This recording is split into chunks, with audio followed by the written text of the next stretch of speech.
They folded the flag for him at the little brick church on Ellsworth Avenue, and the wind tried to take it twice before the honor guard's hands persuaded it to behave. It was a raw Thursday in late January in a river town in southeastern Ohio, the kind of cold that makes sound travel farther than sense. The man in the casket was Eamon Ridge, a volunteer firefighter and the sort of neighbor who shoveled 2 extra porches without mentioning it later. The service ended at 4, the last handshake landed at 4:20, and by nightfall, the street had gone back to being only a street. At 9:13, Leora Penn took her seat at the county dispatch console, slid on her headset, and watched the board come alive. At 9:31, the line marked 911 flashed with a familiar number. His number, the man everyone had just buried. Before we begin, tell me, where are you listening from and what time is it there? Leora had fielded storms and barn fires, and wrong turns called in as kidnappings. She had coaxed calm from people whose words came like hail on a tin roof. She had heard the first breath of a baby through a phone held in shaky hands, and the last breath of a stranger who needed someone to hear it. She was 34, kept her hair short to keep the headset from snagging, and wore a gray cardigan because the room ran cold to keep the computers honest.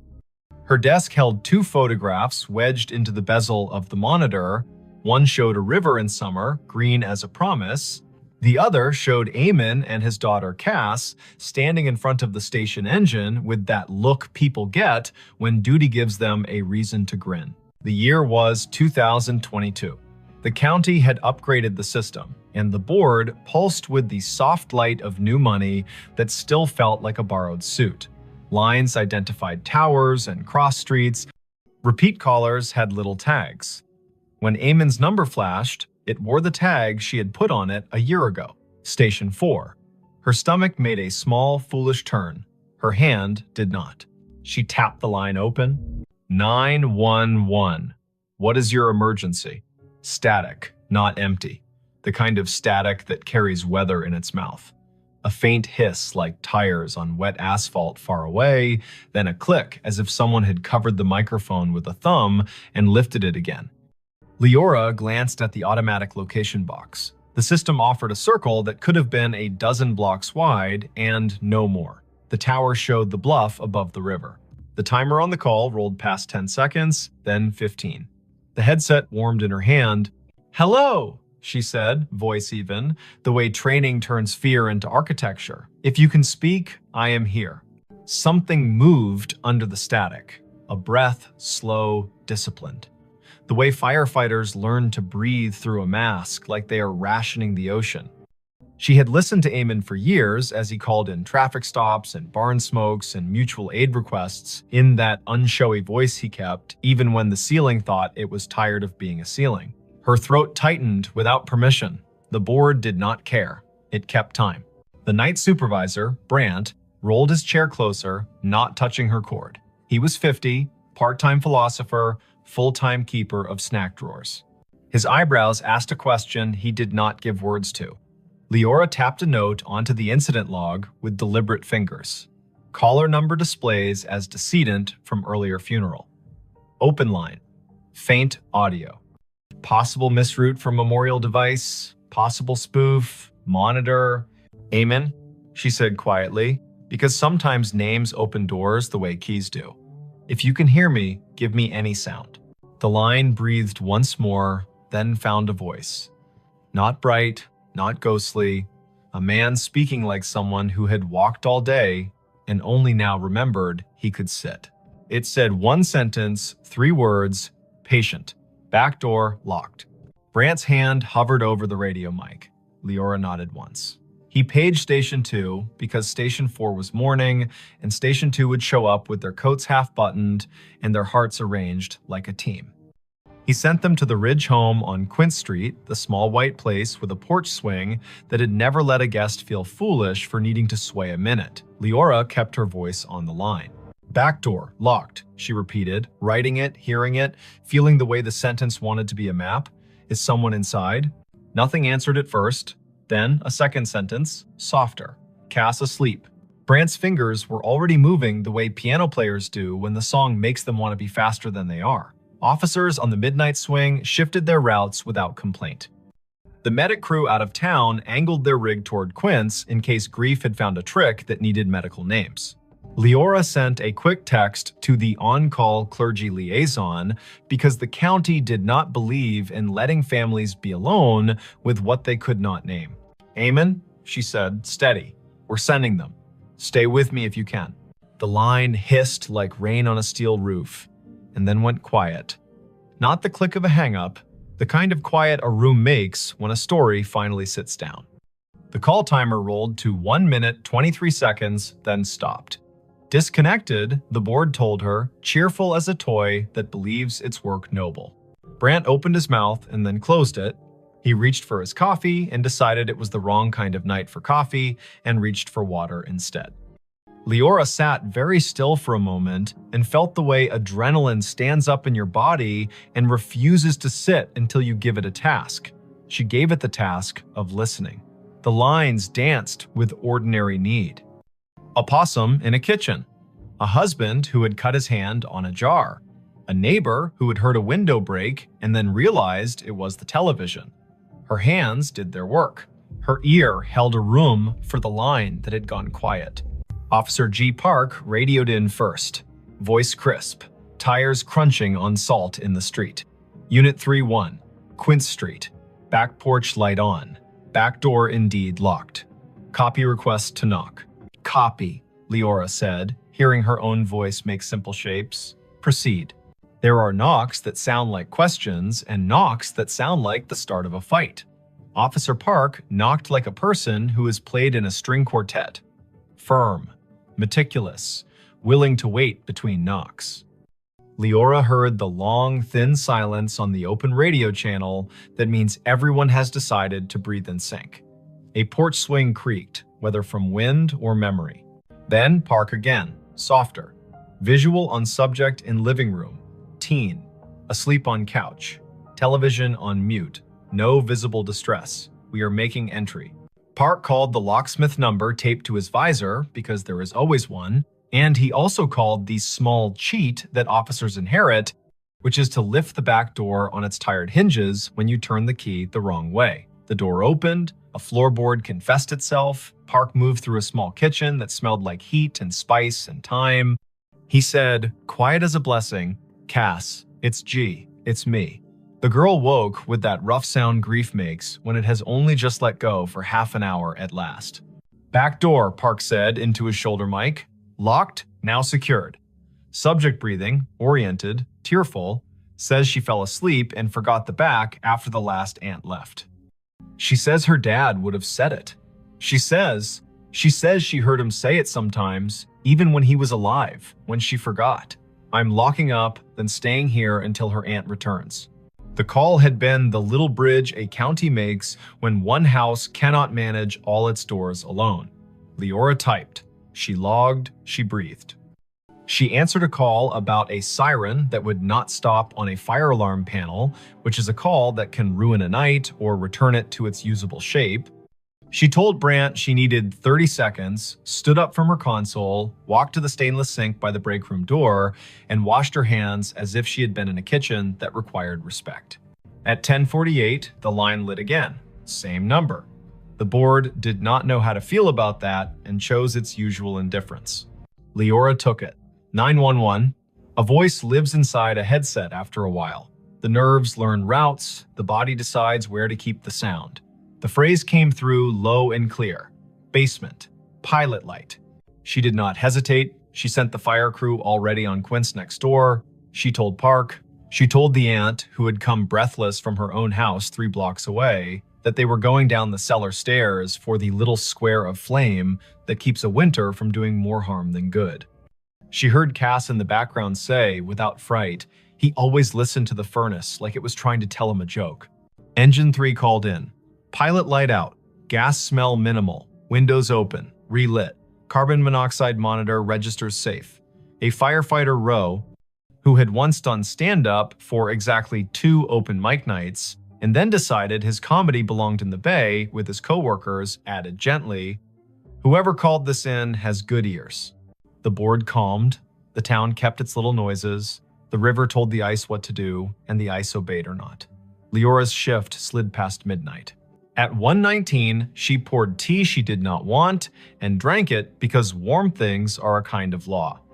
At 1:40, an old man reported a woman knocking on his side door asking for a light, and she sent Park and his partner again, and it turned out to be a neighbor who had locked herself out, and they laughed about solutions and did not mention grief, so it would not be tempted to take that house too. At 2:19, when the dispatch room feels like a lighthouse that forgot whether the bay is wide or just an eager creek, the line lit a third time. Leora did not say amen out loud. She let the humanities teacher voice in her head that once told her names have heft say it for her. 911. This time, the sentence was longer. Not elaborate, not difficult. The kind of sentence men say when they've spent their lives making tool lists. Check the pan on the back burner. Leora's fingers moved before she could tell them to, and 10 seconds later, Park said on the radio that a pan of oil sat glowing on the stove, forgotten by a cousin who had come bearing food, and then wept, and then gone to call another cousin and set the phone down on the porch rail. Park killed the burner, slid the pan onto a cold eye, and said, "Tell whoever's on that line thank you again." She said, "I will," and understood how inadequate that was, and also how there is no better sentence at 2:20 in the morning when a house has been held upright by 2 extra words spoken by a man with no air left to push them. By dawn, the calls had slowed to their usual winter trickle. The board made its little satisfied beeps, the shift change crept near. Leora printed the overnight logs for the lieutenant in charge and set them in the bin with the neatness of a person who believes paper is a form of kindness. She took off her headset, set it on the hook, and let her neck decide it had been a stiff night. On her drive home, the river looked like a sheet of hammered tin under a sky that had not yet decided whether to blush. She stopped at the corner store for milk and oranges. The clerk rang her up and asked if she had been at the funeral, because everyone had been at the funeral, even if they had not parked their bodies in a pew. Leora said yes, and the clerk said he had known Eamon since they were boys, back when the river took 2 boys and gave back 1, and how the one who came back had never raised his voice again, unless it was to make a frightened kid laugh in a smoky basement. Leora listened. The clerk put 2 extra oranges in her bag, the way men do when they feel the night reach its hand into the room and cannot keep all the light from leaving. She slept until noon and then sat in her kitchen with the radio low and the blinds open to teach the afternoon how to behave. Her phone chimed with a message. It was Cass. Leora had given her number to the aunt without thinking, and nothing about this felt like a boundary violation now. The message was a picture of a backdoor lock and a caption. "He did it again, thank you." She replied, "You did it." He reminded, "That is a team." Cass sent back a heart in the color teens choose when they mean it and do not want to seem silly. Word traveled without gossip's teeth in it. People told each other the version they could bear. Some said the call after the funeral had been a trick of towers, an echo, a message scheduled by a grieving mind that had set a reminder on a phone. Some said Eamon was still doing his rounds, making sure pilot lights and pans behaved. The chaplain said he did not know the mechanics of it and did not care, that love gets to serve in whatever uniform it likes. The fire chief said quietly to Leora, "If my number ever lights your board and I am not in a position to help myself, send the crew. I will not be offended if you use my name to get them there faster." It is Wannon. The next week brought the kind of snow that erases the edges of things. Leora worked 3 overnights in a row and learned to sleep in squares of 4 hours like a cat. She took a call from a man who had found his wife on the floor and guided him to count and compress, and the medics arrived before the counting rasped the hope out of his voice. She took a call from a woman who had locked herself in a bathroom because her boyfriend had stopped being gentle, and she kept the woman talking about the photograph on the wall while the officers climbed the stairs 2 at a time. She did not think about the line until it lit again 2 Fridays later at 1 in the morning. She kept her voice clean. 911. Eamon's voice came again, thinner, like a person speaking through a scarf. It said, in a tone part instruction and part apology, "Box of matches in the junk drawer beside the oven. Throw them out." She told Park. Park went. He opened the drawer and found a box that had wicked itself damp and mean. He took it to the back porch and soaked it and binned it, and then came inside and wrote a sticky note for Cass that read, "Your dad told on you." She woke to it and laughed in that shocked way laughter has when it has been given back its license to exist. Not every call was that kind. Once, the line connected, and all Leora could hear was faint wind and the hollow tick of a cooling engine, and she understood, without needing the lieutenant's later confirmation, that this had been the night the station bays opened, and Eamon's truck had been driven back from the long, slow procession, and the engine had clicked in that language. Machines use to admit fatigue. Once, the line carried only a sound, like boots on gravel, exactly 3 steps, then the pause of a man looking at a sky he used to know from a ladder truck. Once, nothing came at all. And still, she stayed on the line the way you stay on a porch after a friend has gone inside, just in case one more sentence needs to come out and walk around in the air. Spring loosened the river. April made the churchyard look less stern. Cass finished school with a concentration that made her teachers write small notes on the bottom of her papers. "You have turned into a person who trusts herself." Leora saw her at the station on an open house Saturday, and the girl hugged her the way nieces do their aunts without asking for the right to be related. They stood under the engine bay's great door and listened to the way small kids treat sirens like musical instruments when given permission. Cass said she sometimes still heard it, the way a voice comes into a room without needing to open the door. She said the voice had told her to bring in the porch rug before a thunderstorm that would have flung it across the block. She said the voice had told her to drink water before her stomach had the language to beg for it. "What do you think it is?" she asked, not demanding that it be a ghost or an algorithm. "I think you live in a county where people answer one another when called," Leora said. "I think sometimes lines open from one room to another because the rooms were built that way by love. I think if we say it out loud too many times, the day will get shy and pretend it never happened. And I think your dad trained his whole body to go when someone needed a sentence, and I do not know what training looks like later." Thanks for watching Allen's To Help Pray. Cass nodded as if she had been offered advice about lifting with her legs, not her back. She put her hands on the engine's bumper like a kid checking the pulse of a whale and whispered thanks in the dull shine where she thought it might carry. The last call came in July, on a night that smelled like cut grass and the electric promise of storm. The board was quiet. Brant had his feet crossed at the ankle, the way he did only after midnight when the county behaved. The line lit. Leora took it with the care of a person accepting a candle in wind.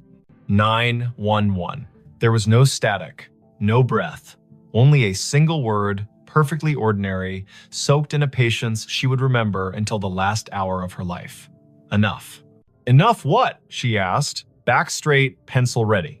The word came again, a thought set gently on a table. Enough. Then a long exhale, the temperature of a day in which someone has put down a tool they are proud to have used and is ready to wash their hands. She typed the word. She did not send units. She did not mention it to Brant until the end of the hour, when she said it out loud the way you say a number twice to make sure you got it right. He nodded. He threw a cough drop to her like a baseball, and she caught it and laughed because bodies insist on living. There were no more calls after that. The system reassigned numbers as systems do. The board forgot how to glow with that tag. When Leora sat at her desk and the photographs leaned against the monitor made their steady witness, she still sometimes heard the faint tap of a firefighter's gloved hand on a doorframe, the universal signal for ready. She bought a small, heavy key hook for her own kitchen, put it by the back door, and never forgot again. She found that when she walked past the Ridge place on mornings when she needed to see the river before she could trust the day, she would look at the back door and feel not a haunting, not an ache, but the exact rectangular comfort of a thing that had been understood and done. If this kind of thing ever happens where you live, if a phone rings after a set of shoulders in town have lowered themselves to the work of grief, if a name appears on your console that your heart wants to call impossible, do what Leora did. Answer.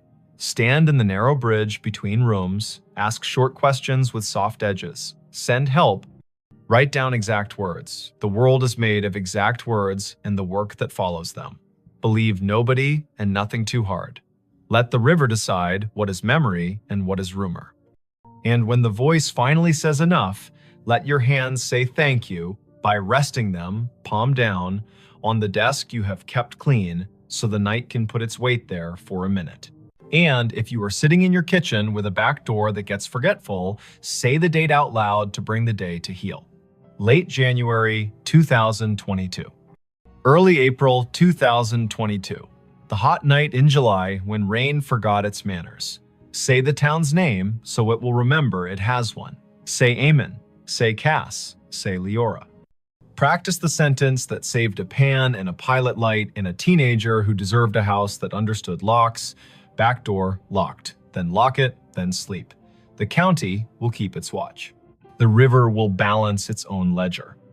Somewhere, a dispatcher you will never meet will lay a pencil down on a pad with a line drawn through the last open box, a small, perfect check that means this part of the night is finished and the next part may begin. He found a staircase in the lake it still goes up. He saw it when the wind fell off and the lake lay down like glass. A sudden stillness that made every shoreline detail stand at attention.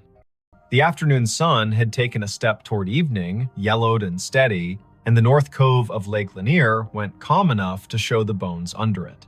He cut his aluminum skiff to idle and drifted toward the pale shoulder of exposed clay.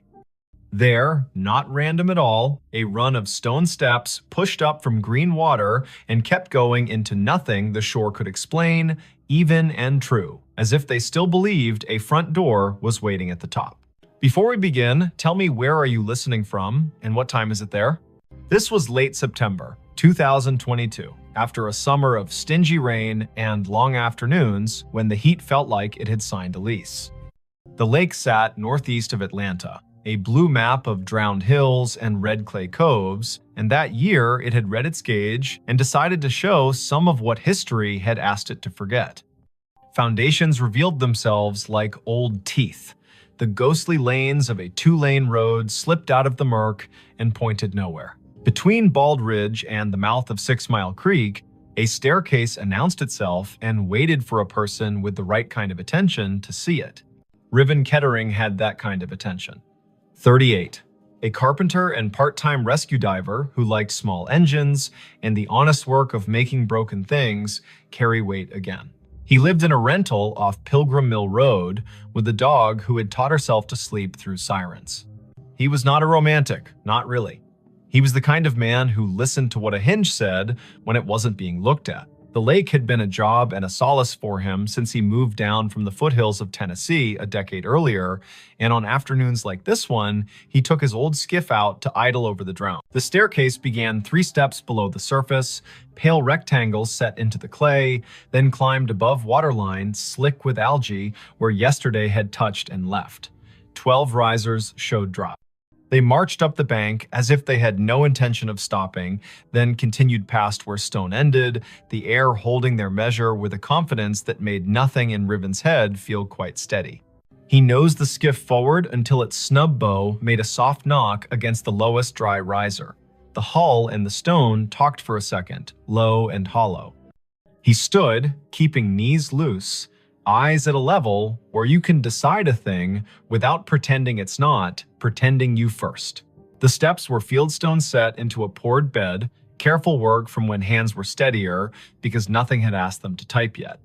He could see where the mortar had let go, hairline by hairline, and where a leaf had chosen to become fossil rather than compost. He stepped out. The rock took his weight with a small, agreeable groan. He climbed, counting aloud the way you do when a rhythm wants to prove it's a law. 7, 8, 9. A wet line at his ankles where he had waded the shallow to push the skiff in. 10, 11, 12. He stopped where stone ended. The sidewalls rose one more course and then gave way to air. Ahead of him, nothing.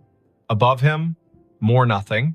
And yet his right foot, when he slid it forward with the caution of a man who had once fallen through a rotten porch and did not intend to audition for that pain again, found resistance. Not stone, not water. Not empty.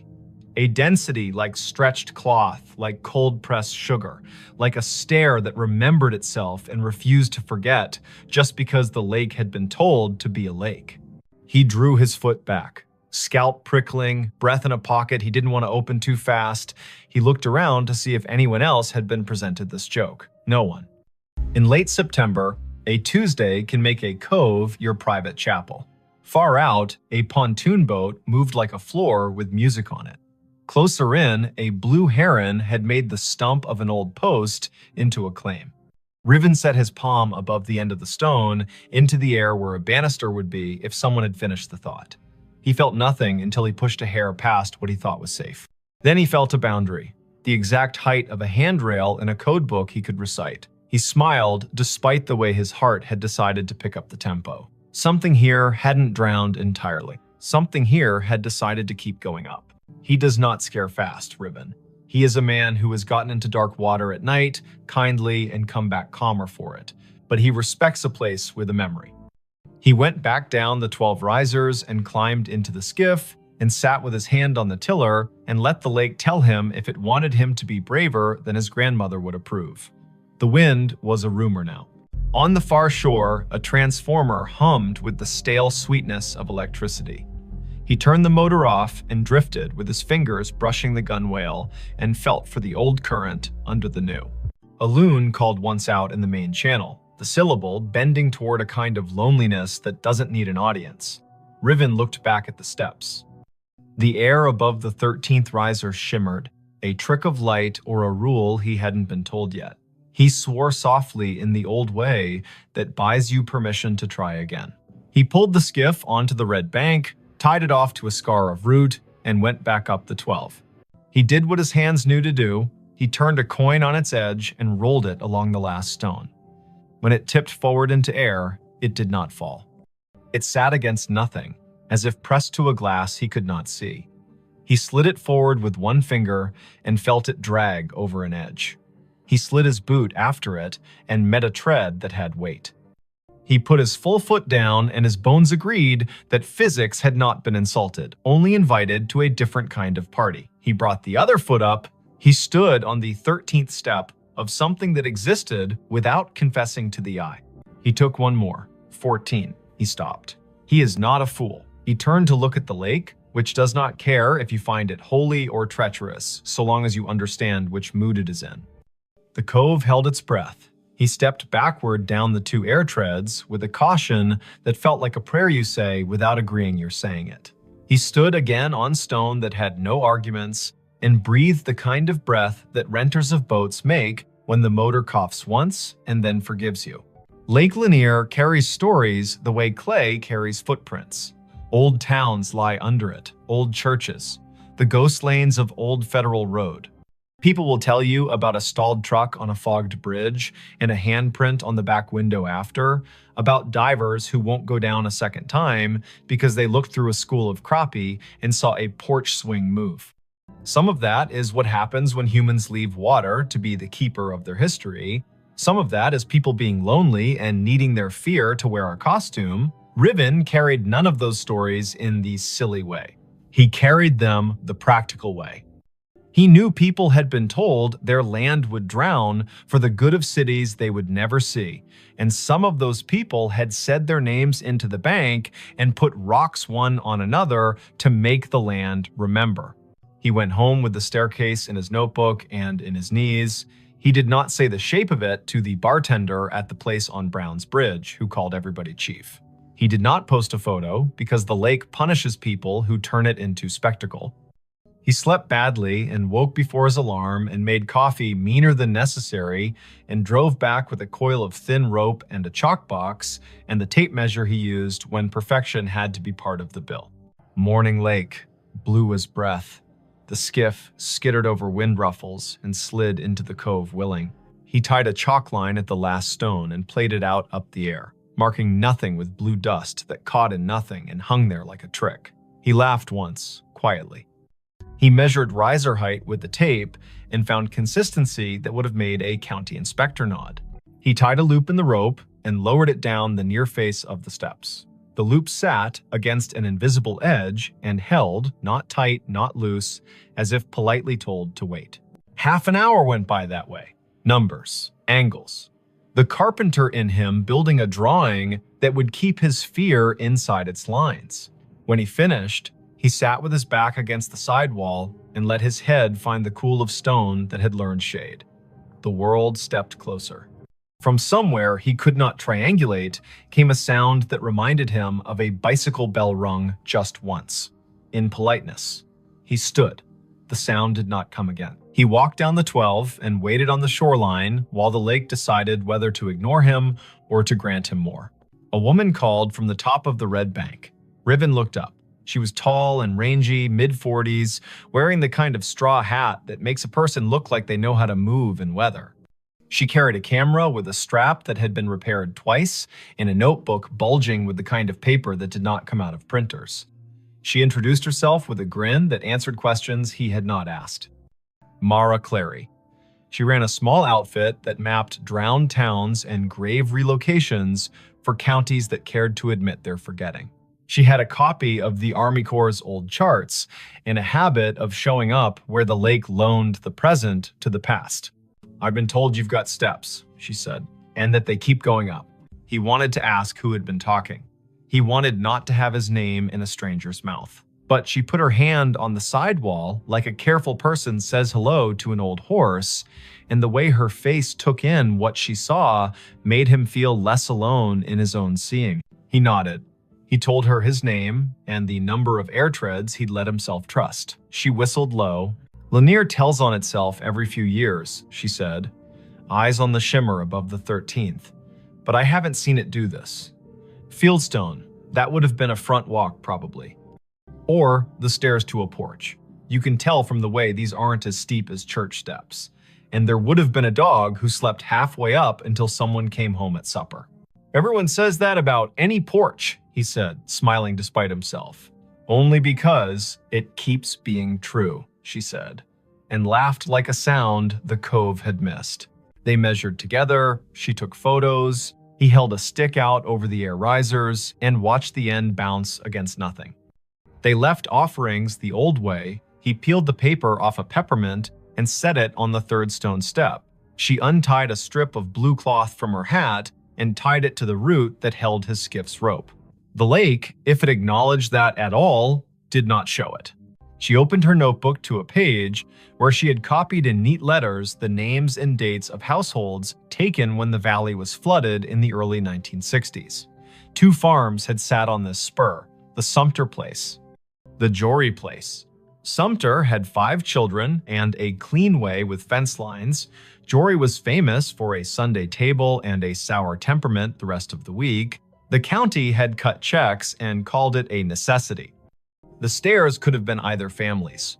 But on the sidewall, low near the 5th riser, they found a mark cut into mortar with a nail or a stubborn penknife. A letter. "Jay, you think Jory," she said.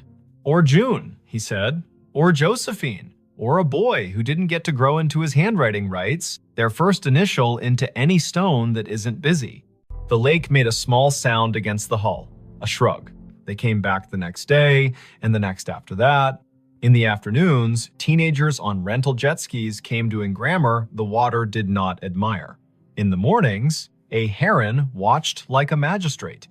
Once, a man in a bass boat cut his engine and drifted nearer and asked if the invisible was real or a trick. And when Riven told him the truth, he raised his cap and said, "Well then," and idled away because some facts want to be left alone to keep being facts. On the 5th day, just after noon, when the light loses some of its slant and the lake starts its long exhale toward evening, the air changed. Riven was on the 14th invisible tread, Mara 2 below on stone, the rope tied at his ankle as if that kind of thing would help. He felt a pressure move across his shin like a child's study of a newel post. The hair on his forearms declared a vote. He looked up. Above him, a faint dark line hung in the bright. A lintel, if you wanted to pretend to see one. A line where a door might have decided to sit if it still meant to. He lifted his hand slowly and let it hover. It met resistance at the height where a latch would be if people had followed the same measurements here as they did in town. He pressed a fraction and felt the air give. Not much, not enough to invite him, only enough to say, "I know what you were asking for," and no. He withdrew his hand. He did not try again. He went back down and sat on the sixth stone step and put his elbows on his knees and let his head go heavy in the way of a man who knows the difference between a closed door and an answer. "Not today," Mara said, not unkindly. "Doesn't mean never." A storm ran around the rim of the lake that night and forgot how to come down. The next morning broke clean and noisy, with birds relieved to be right about the Sunday. When they returned to the steps, the peppermint was gone. The strip of cloth whispered against the root when the wind remembered it. On the fourth stone riser, a line had been drawn in the red dust by a finger that had not belonged to wind. 4 short lines, 1 long. The way a person keeps track of days when they are doing a job no one else is counting, they looked at each other like people who have been included in a conversation without earning it. Mara wrote down the marks in that tidy, practical hand. Riven climbed to 14 again and did not press the air where the latch would be. He listened instead. It is an old trick. The more you don't demand to hear, the more willing a place is to say its piece. Somewhere above him, at the end of the invisible run, a sound came faint, almost an opinion. The scrape of a chair, foot against a wooden floor.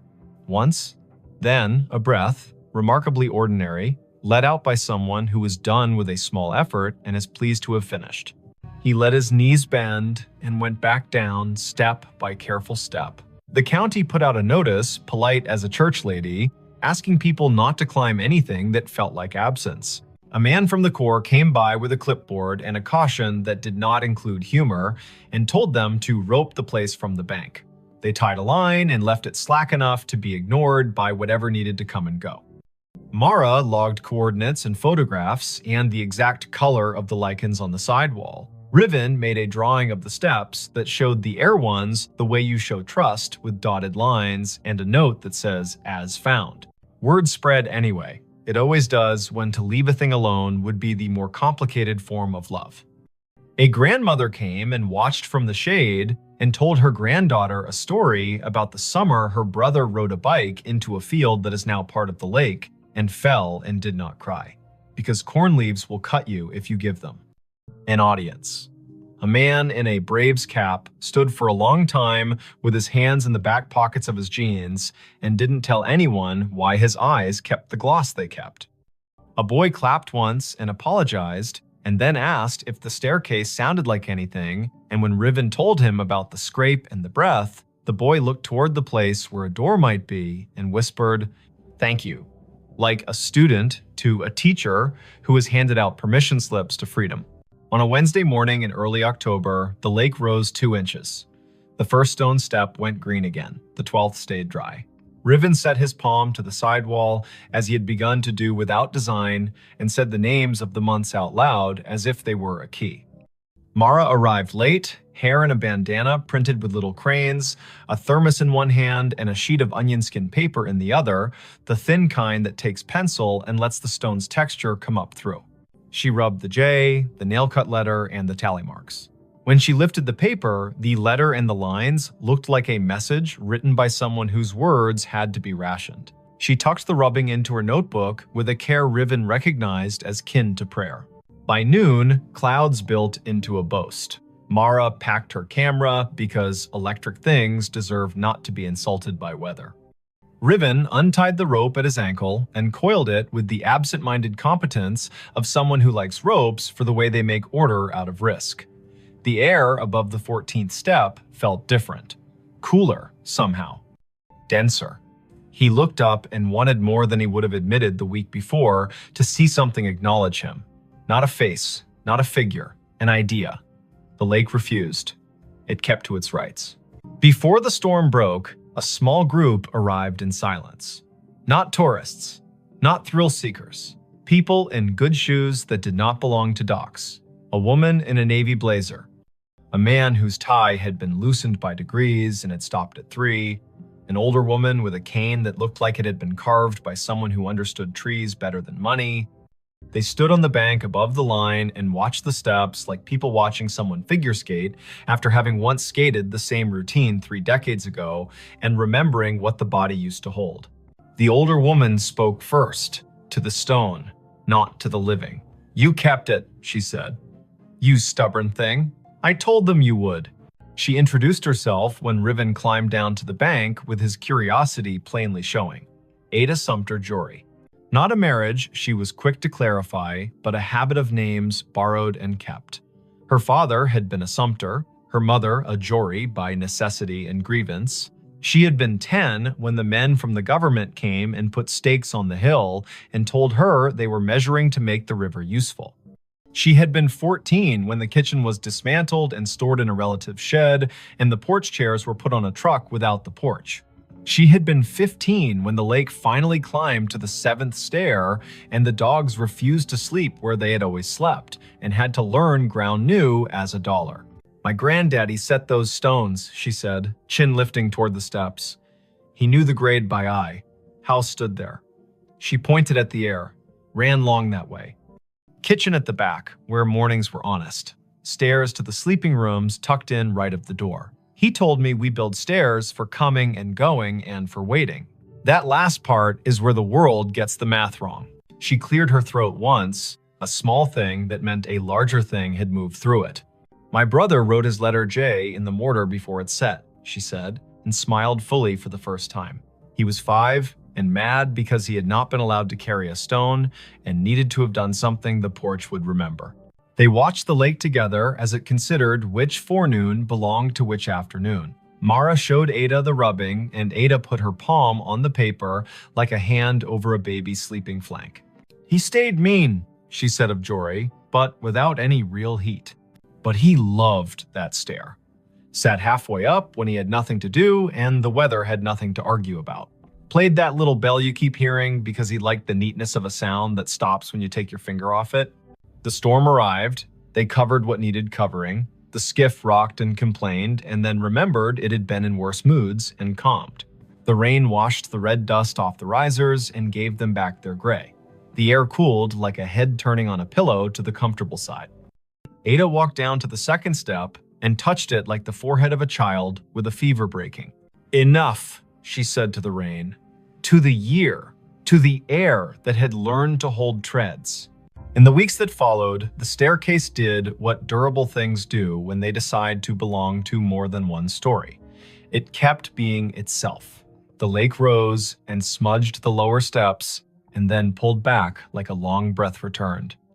Riven kept coming because he had begun to like the feeling of leaving a place better than he found it by doing nothing but listening the way a well-made chair listens when a tired person sits. Mara wrote a piece for the County Historical Society that began with the sentence, "There are places we drown and places that refuse." Ada came twice more and told the stair her brother's best and worst. And once, on a bright Sunday, when the buzz of outboards sounded like cicadas pretending to be important, she brought a tin of biscuits and left one on the 3rd step because her mother would have called it manners. On a morning in November, the air thin and brisk, frost like pale sugar on shaded clay, Riven came alone. The lake had taken back an inch, the first 2 steps glowed green. He stood at the foot and waited the way you learn to wait when you've been given more than you asked and are smart enough not to get greedy. The wind came off the water and put its fingers through his hair with a familiarity he hadn't earned. Above the 14th tread, the line where a lintel would be shivered and then settled. He put his hand out at the height of a latch and did not press. "Thank you," he said to nothing and to something. He went home and made lunch and fixed a neighbor's sagging cabinet and walked his dog in the long honey of 4 o'clock. He slept that night without the lake climbing the stairs of his thoughts. He dreamed he was sanding a handrail he could not see and woke with the particular ache in his forearm that tells a man he did a good day's work in the world that matters and the one that does not need him but lets him in anyway. If you go out to Lake Lanier on a fall day after a long dry, when the wind has the courtesy to lie down and let the surface polish itself, you can find the cove if you know who to ask and you promise out loud not to bring a ladder. The staircase will be there, stepping up from water into air with the patience of a body that has learned not to argue with time. You can put your boot on the 12th stone and your breath on your rib cage and decide if you will push your foot forward into the space where the 13th waits. If you do, it will hold. Not because wonder owes you, but because someone set a measure here with care, and because sometimes the world keeps an old promise in a new element. Say the year out loud when you find it. 2022. Say the place by its names, Lanier and the valley it drowned. Say the people if you know them, Sumter, Jory. Say the letter on the wall, J. Say the noise a bicycle bell makes when a brother likes attention and the porch has all afternoon.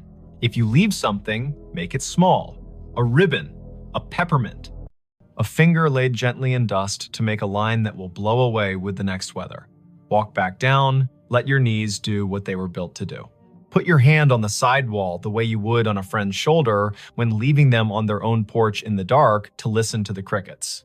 The staircase will keep going up whether or not your eyes can follow it. It will keep its measure in the air. The lake will rise and cover the lower treads and then fall back and confess again. Boats will hum. Herons will judge. A woman in a straw hat will rub letters onto paper, and a man with a dog who sleeps through sirens will coil rope and listen. And somewhere under the calm skin of the cove, where red clay holds onto everything it can hold, a front door you cannot see will stay shut and not unkindly, practicing the hardest kind of hospitality there is, offering you a way to ascend and a way to wait, and trusting you to know which one belongs to you today. Her phone pinged at a grave with her name. The notification bloomed on her screen the moment her shoes left the gravel and slid onto the soft path between moss-dark stones. A small bell chime, bright as glass. A banner at the top. You have arrived, Eden E. Hale. The words sat there as calmly as a weather app, as if the city had decided to label her the way it labels a bridge or a square. The place was Bonaventure Cemetery in Savannah, Georgia. Spanish moss hung in long, steady sentences from the live oaks. The river kept its secrets behind the bluff and breathed like a sleeping room.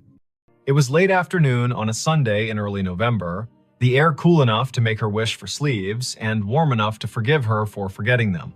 Before we begin, tell me, where are you listening from and what time is it there? Her name was Idoni Hale, 28. She worked in visitor services at a small maritime museum upriver, the kind of job that made her memorize the angles of ships and the dates when storms came ashore. She liked fonts and quiet, and the sound salt makes drying on stone. She was visiting Bonaventure because her friend Anson had flown in from Minneapolis for a long weekend, and the two of them liked places that let you feel your breath in your mouth. The year was 2021. Phones knew where you were within decent intimacy. Some headstones wore small plaques with codes that asked to be scanned and promised a story. They had parked on Bonaventure Road under an oak that had learned to be older than most houses. The sky was simple, a clean coin of light. The volunteer at the office had given them a paper map and a soft-voiced list of locations worth the walk if you wanted your day to hold. Look for the little angels facing east. Find the section where the camellias keep blooming against instruction. There's a family plot that feels like a room you shouldn't step into without knocking. No one mentioned a notification. Idoni stared at her phone. The banner did not give a location like Section F or Plot 31. It was the same tag her calendar used when she arrived at work or home. You have arrived, Idoni Hale. As if she were a place. As if the grave were her. Anson leaned toward the screen and squinted. He was tall and light-footed, a teacher of high school literature who carried poems in his pockets like receipts. He read the banner and then her face and made a small arranging motion with his hands, the way he does when he wants to place humor where fright is trying to sit. That's a bug, he said, not unkindly. Or a geofence you made and forgot. Did you tell your phone to remind you to be yourself today? She clicked the banner to see where the phone thought she belonged. A map opened, a blue dot pulsed with the steady patience of a small heartbeat. A gray pin sat 100 feet east in a section labeled McAllister. The pop-up bubble above the pin read Ideni Hale in the same unsentimental font. She did not have a virtual contact called a cemetery. She had not created a reminder to arrive at her own name. The phone had decided the path curled between stones with dates that made you speak them out loud, because numbers are easier to hold when they come through the mouth.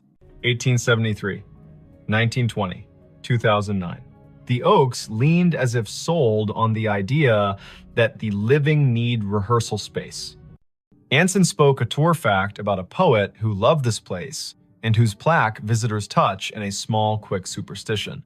Idoni nodded because liking facts is a way of staying steady. Her pocket shook again. Another chime, the same banner. You have arrived. Ideni Hale. She breathed the way the yoga teacher on the internet tells you to. In through a count of 4, hold for 4, out for 6. They followed the path east until the bluff opened its shoulder and let the wind test their sleeves. The section ahead was a little higher, a little more sure of itself. A plot enclosed by low stone, dressed in ivy, sat beneath a live oak that looked like a table that had decided to grow legs. In the center stood a headstone gray as rain, taller than Idoni's shoulder. The name at the top held Ideni Hale. She stopped. You might have stopped too. Her name was not common. Her mother had found it in a book of Old English names and liked the way it sounded like a promise made under a tree. She had never met another Ideni. To see the letters in this order on stone felt like stepping into a movie where you have lines you did not audition for. Anson's hand found her elbow without a show of it. He had the sense not to say, wow, or are you kidding? He stood with her and let the river finish a sentence neither of them had started. The dates carved below the name were the first clean relief, 1974 to 2014, not hers. A woman 2 decades older, gone 7 years now. Under the dates, a line that read as Keeper of the Keys. The stone carried a small oval of glazed photo, a face with hair tucked back, eyes steady, a glint of a key ring at the edge of the frame. The oval was rubbed to a shine from fingers, the way love polishes small things while refusing to say it is love. On the right-hand corner of the stone, someone had bolted one of the new plaques with its little square of patterns. Scan to learn more. People who love story cannot resist a square that holds one. Ideni lifted her phone and let the camera see. A link opened without asking for anything. A page built by a memorial service company bloomed. At the top, the name again. Below, a small biography. A life lived with habits, upright and kind. A childhood in Chatham County. A long run as cemetery sexton. The last line read in a voice that felt like a woman sitting on a step with a mug and a warning and a grin. If you need something, tell the ground. It will tell me. While she read, the phone hummed again. Not a banner this time. A little circle pulsing at the top of the screen, the way maps announce a place with enthusiasm. The circle flashed once, then settled. Ideni swiped down to see the source, a calendar reminder with no category. White, titled simply, Arrived. Location, here. She had not written that.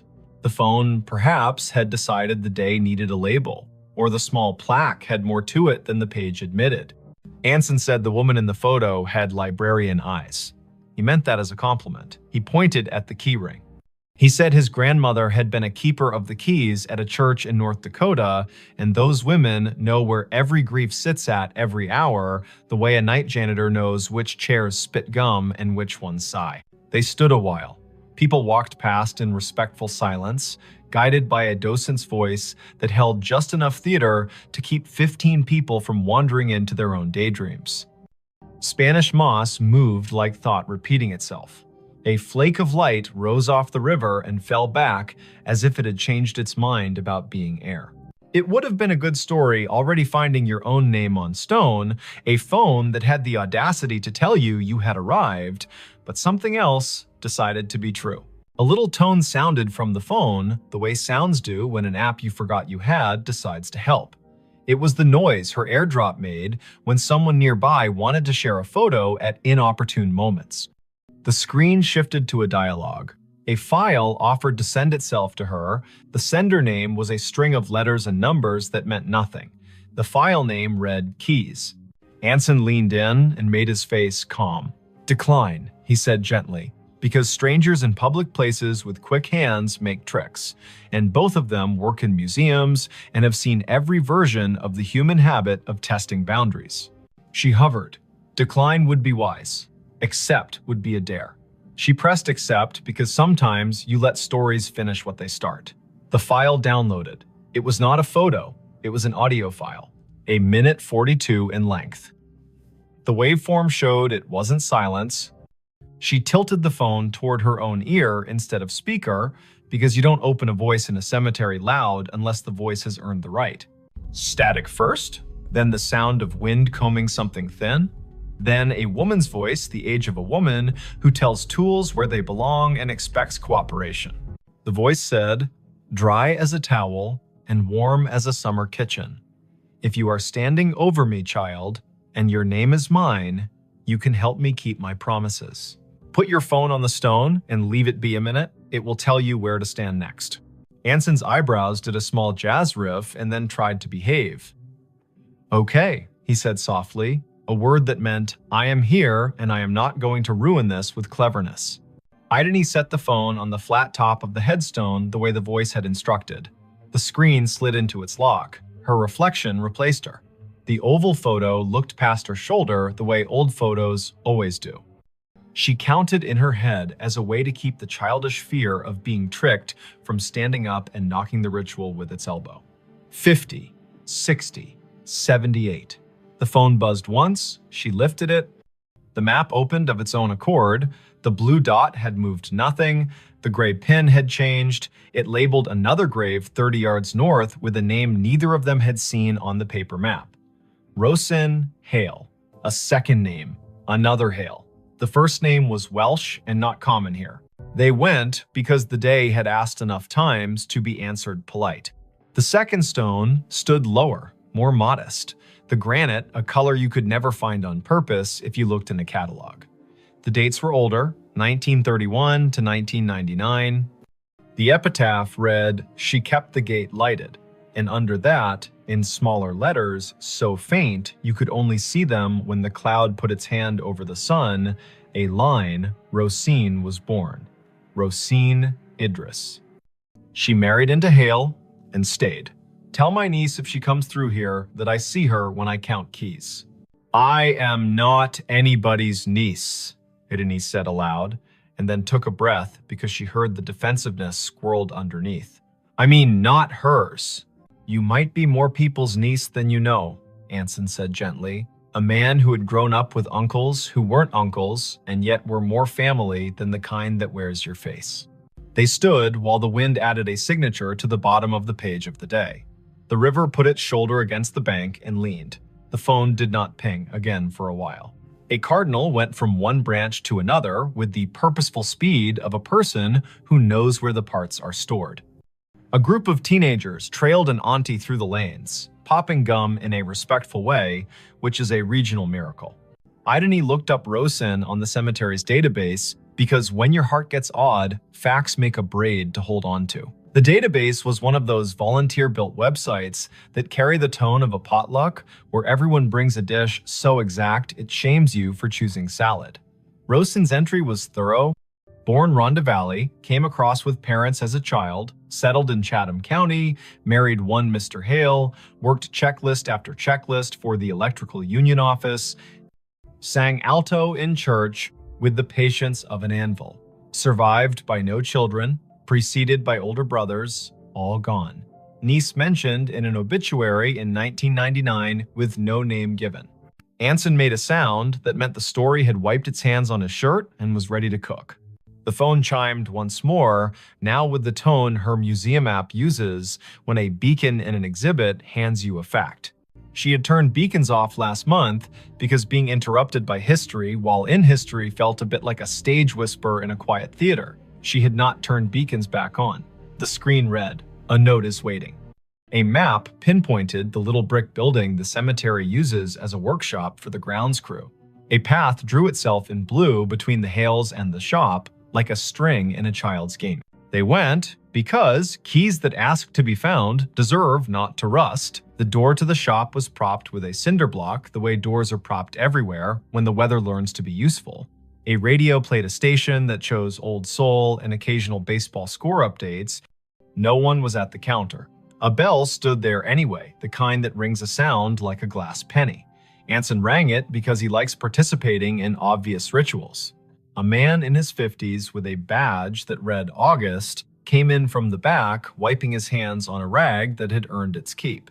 "You folks need a map?" he asked, then took a longer look at their faces and revised. "Or a minute." "We were by the hailstones," Idony said, and watched the way a man looks when a rhyme finds his ear and tells him it cares. August nodded. "Course you were," he said. "I keep an envelope for that family. Been waiting on who it's waiting on."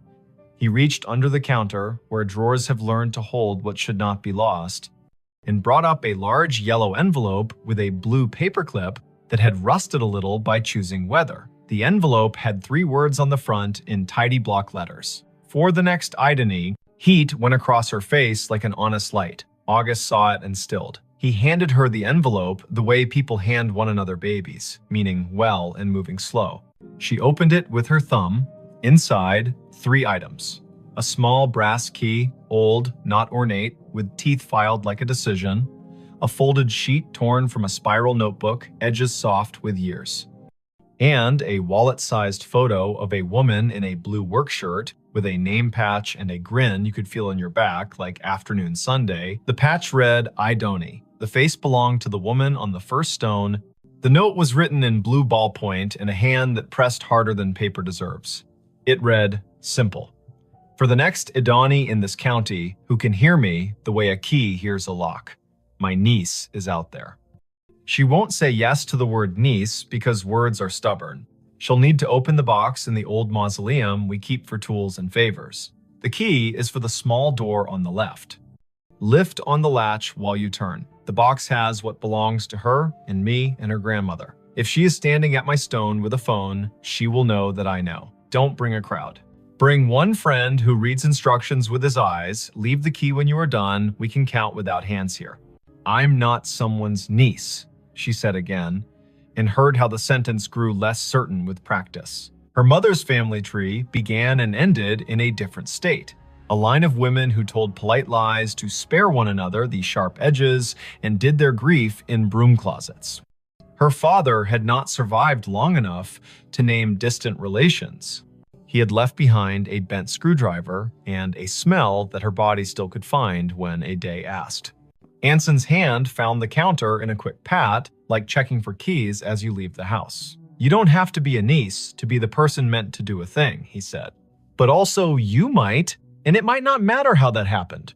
August tapped the counter twice, a habit that sounded like a yes.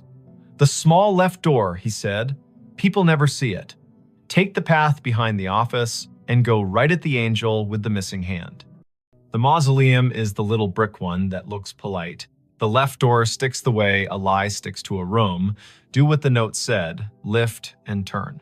They went back into the light. The blue string on the map did not bother now to draw. The path knew their feet. The angel with the missing hand stood where the volunteer had said, "Angels stand, face east," blank expression that suggested she had witnessed every century and found nothing quite bad enough to frown at yet. The brick mausoleum waited with that small pride buildings have when they know they are not the grandest on the block, but are the one that does the job without complaint. The left door looked like a panel added later. The brass latch had the smoothness that comes of being touched by people who mean to get work done. Idony slid the key in, the teeth caught, and then thought better of it. She lifted the latch with her other hand and turned. The lock gave. The door opened 6 inches and stopped, ticked by a wooden wedge that had been